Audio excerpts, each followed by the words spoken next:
Et puis là, soudain, au détour d'un plan, apparaît fugitive une image de toi qui me ravitaillait en bobine 16 mm, cachée sous ton pull, au nez et à la barbe des CRS qui encerclaient l'usine. Elle est si brève, cette image. Poète, vos papiers. Poète, vos papiers. J'ai bu du Waterman. Je pense que si on fait du cinéma, il faut que le corps soit en jeu, il ne faut pas seulement qu'on soit dans de l'intellectuel, dans du théorique. Et donc, moi, comment dire, je ne réfléchis pas à ça, c'est ma façon d'être, de filmer. Toute la première séquence, par exemple, qui se déroule dans ces grandes trouées rectilignes pare-feu qui vont vers l'océan, moi c'est un souvenir tellement fort de l'histoire d'amour avec Joël que je me pose pas de questions. Ça a de la poésie, c'est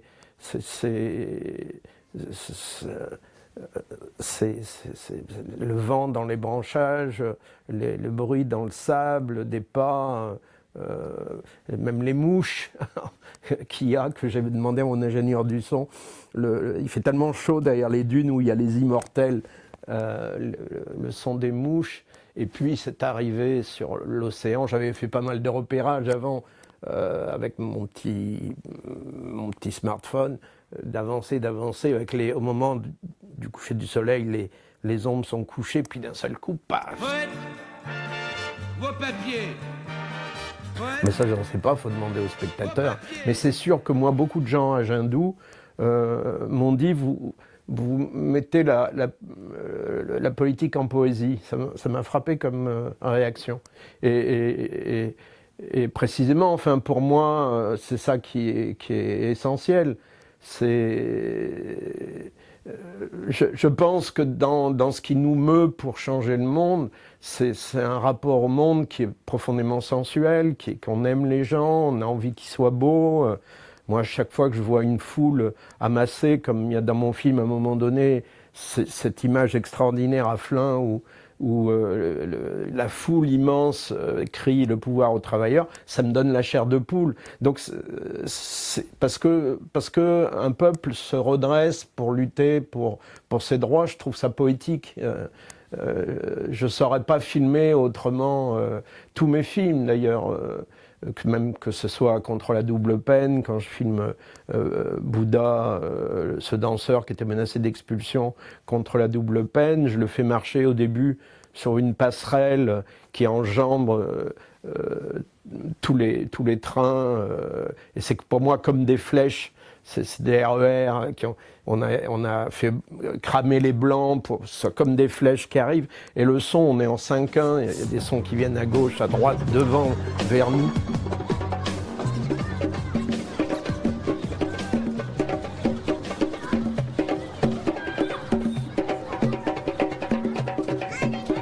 Je ne sais pas filmer autrement, quoi. Voilà, donc j'ai du mal à répondre par un discours construit sur cette question.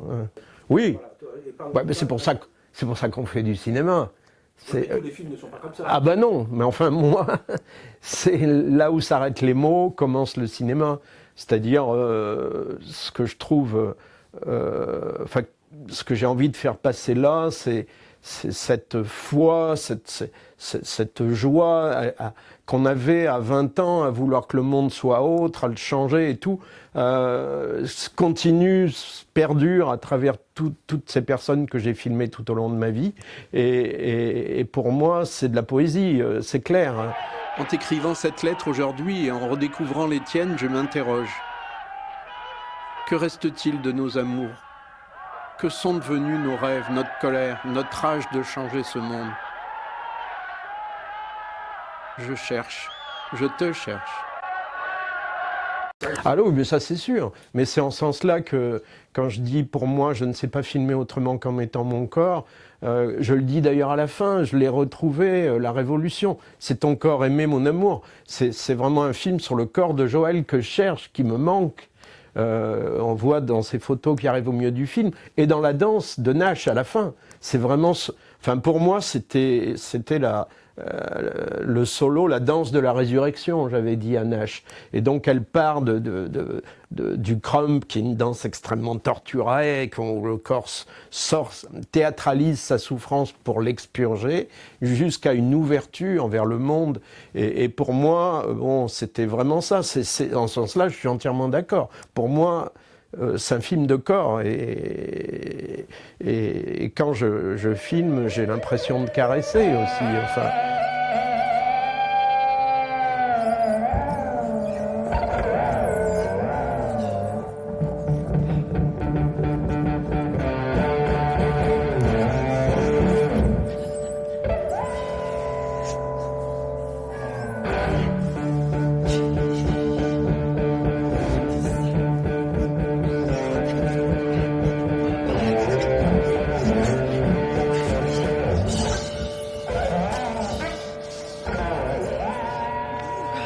Toujours, je me réfère, c'est un axe dans toute ma vie, c'est de revenir à cette phrase de Milan Kundera, qui dans le livre du rire et de l'oubli, quand il parlait de la situation de la Tchécoslovaquie, de la Hongrie, enfin des pays de l'Est, de Prague en l'occurrence, et il dit pour liquider un peuple, on commence par lui retirer sa mémoire, son histoire, ses livres, sa culture, et quelqu'un d'autre va écrire une autre histoire, une autre mémoire, et le peuple tout doucement oubliera qui il était.